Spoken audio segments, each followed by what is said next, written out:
Illinois Governor J.B. Pritzker was among a handful of governors and mayors who scored an invitation to the White House today. His visit comes as the primary for the 2022 governor's race is less than a year away.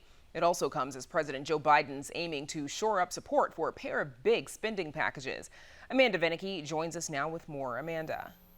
Brandis, Governor J.B. Pritzker hasn't officially announced that he's running for a second term yet, but you can bet that he would not mind one bit that federal infrastructure plan passing, seeing as it would mean a whole lot of projects coming to Illinois. Of course, Governor Pritzker already has a whole lot of ribbon cutting opportunities in the state because of, in 2019, a bipartisan deal that he signed into law that created Rebuild Illinois. That was a long awaited $45 billion infrastructure package.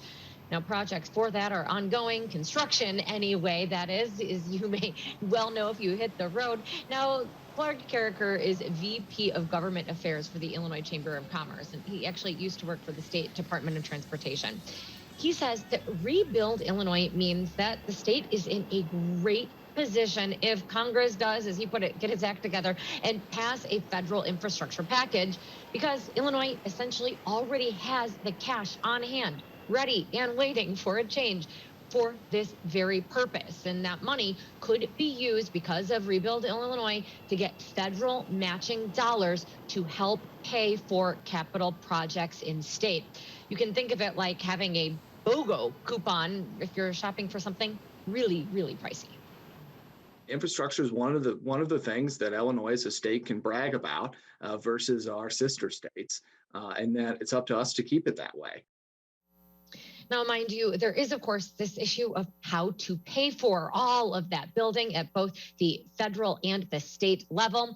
Illinois is paying for Rebuild Illinois through increases on those license plate stickers, but also through gasoline taxes. The state tax on a gallon of gas ticked up a tiny bit at the start of the month. Carricker says, however, that is more people are driving electric vehicles, as in those that don't use gas. That means that a gas tax is not the reliable funding stream that it once was.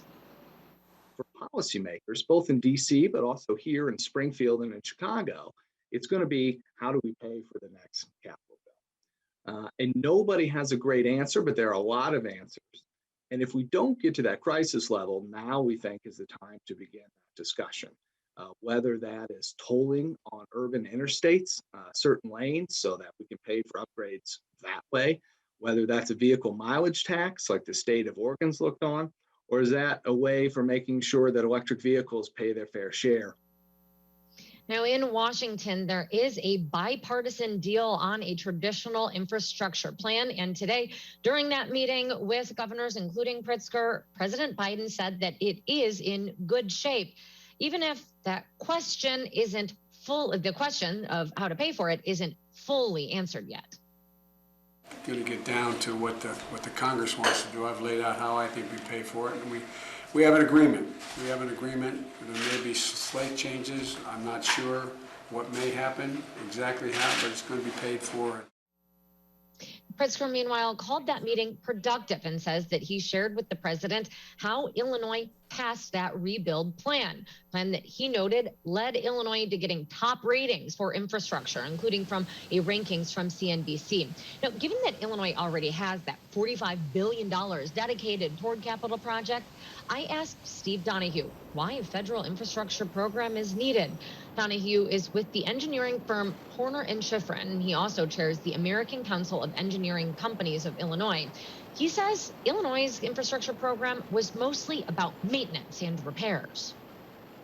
Receiving federal funds would allow us to spend more money on modernization and expansion of facilities such as the 290 corridor, the Stevenson, even downstate I-255, I-270, and US 67. So we could transition Illinois from just a repair and maintenance mode into a modernization mode. He says that things had gotten bad prior to this current infrastructure plan. Estimates were that half of Illinois bridges were deteriorating. If it doesn't happen now, I think it's a matter of, we kick the can down the road a little bit. We can maybe delay it, but the need is still going to be there. and it will have to be dealt with eventually. And the longer we delay investing in infrastructure, the more it's going to cost down the road. Members of Illinois' congressional delegation invited the president's point man on infrastructure and transportation to see this for himself, extending an invitation saying Illinois has been a leader in transportation investment, but additional support and coordination at the federal level is desperately needed. Now, he has accepted. The U.S. Transportation Department confirms Secretary Pete Buttigieg is visiting the Chicago area on Friday. Where exactly he's going is not yet public, but the invitation suggests that Buttigieg visit projects, including recent innovations at Midway International Airport, the I-80 bridge over Des Plaines River, Chicago's Union Station, and the CTA's ongoing Red and Purple modernization program. Now, as for what the governor and the president talked about today at the White House, it wasn't all infrastructure. The governor's office says that Pritzker also went to D.C. with plans to talk with Biden about Illinois' depleting unemployment insurance fund and also combating this constant issue, combating gun violence. The governor also met with the White House's coordinator for the COVID-19 response. Brandis, back to you. Amanda, thank you.